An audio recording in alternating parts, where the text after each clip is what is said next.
നമസ്കാരം, welcome to foodie couple. ഇപ്പോൾ സമയം ഉച്ചയ്ക്ക് ഒരു 1:30 കഴിഞ്ഞിട്ടുണ്ട്. നമ്മൾ ലഞ്ച് കഴിക്കാനായി കൊച്ചിയിലുള്ള പോഞ്ഞിക്കര കുസീനിയയിലേക്കാണ് പോകുന്നത്.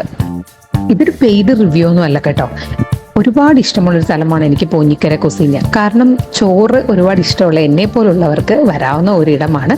ഒപ്പം നിറയെ മീനിന്റെ വിഭവങ്ങളും ഇവിടെ ഉണ്ടാവും.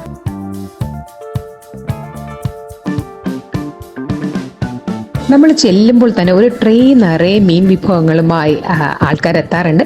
ഇന്നത്തെ വിഭവം എന്തൊക്കെയാണ് നമുക്ക് നോക്കാം.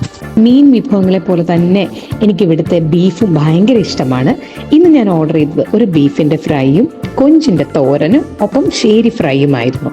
നമ്മൾ ഇഷ്ടമുള്ളത് സെലക്ട് ചെയ്താൽ അവർ ചൂടോടെ അത് വീണ്ടും നമുക്ക് വേണ്ടി ഉണ്ടാക്കി കൊണ്ടുവരും. അതാണ് പോഞ്ഞിക്കര കുസീന. അവിടെ എനിക്ക് ഏറ്റവും ഇഷ്ടമുള്ള ഒന്ന് ഈ പ്ലേറ്റിലിരിക്കുന്ന കപ്പയും ആ മുളക് ചമ്മന്തിയാണ്. ആഹാ, അതിൻ്റെ ഒരു രുചി വേറെ ഒന്ന് തന്നെ. അതുപോലെ തന്നെ അവിടുത്തെ ചമ്മന്തിയും നെല്ലിക്ക അച്ചാറും ഏറെ പ്രിയപ്പെട്ടതാണ്. ഈ റെസ്റ്റോറൻറ്റിൽ വന്നിട്ടുള്ള ആൾക്കാർക്ക് എല്ലാവർക്കും പ്രിയപ്പെട്ട ഒന്നാണ് ചോറിലേക്ക് ആദ്യം ഒഴിക്കുന്ന ഉണക്ക ചെമ്മീനും മാങ്ങയും ചക്കക്കുരു ഇട്ട കറി. എത്ര പ്രാവശ്യം ഞാനത് വാങ്ങിച്ച് ചോറുണ്ടോന്ന് എനിക്ക് തന്നെ അറിയില്ല. അതുപോലെ എനിക്ക് അവിടെ ഇഷ്ടമുള്ള മറ്റൊരു കാര്യം എന്താണെന്ന് വെച്ചാൽ, എത്ര ചോദിച്ചാലും തൊടുകറികളും കപ്പയും എല്ലാം നമുക്ക് എക്സ്ട്രാ തരും. അത് വളരെ സന്തോഷമുള്ളൊരു കാര്യമാണ്. ഈ ചോറ് കഴിച്ചു കഴിഞ്ഞുള്ള അവിടുത്തെ മറ്റൊരു പ്രത്യേകത നല്ല ചൂട് അടപ്രഥമനാണ്. അത് ഒരു പാത്രത്തിന് 30 രൂപയാണുള്ളത്.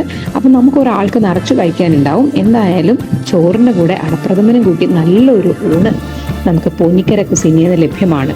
വീണ്ടും പറയുകയാണ്, ഇത് പെയ്ഡ് റിവ്യൂ അല്ല കേട്ടോ. ഇഷ്ടമുള്ള സ്ഥലത്ത് 4ാമത്തെ പ്രാവശ്യം പോയപ്പം എടുത്തൊരു വീഡിയോ ആണിത്. എന്തായാലും എന്നെ പോലെ ചോറും മീനും ഒക്കെ നിറയെ ഇഷ്ടമുള്ള ആൾക്കാർക്ക് ധൈര്യമായിട്ട് പോകാവുന്ന സ്ഥലമാണ് പോഞ്ഞിക്കര കുസീനിയ.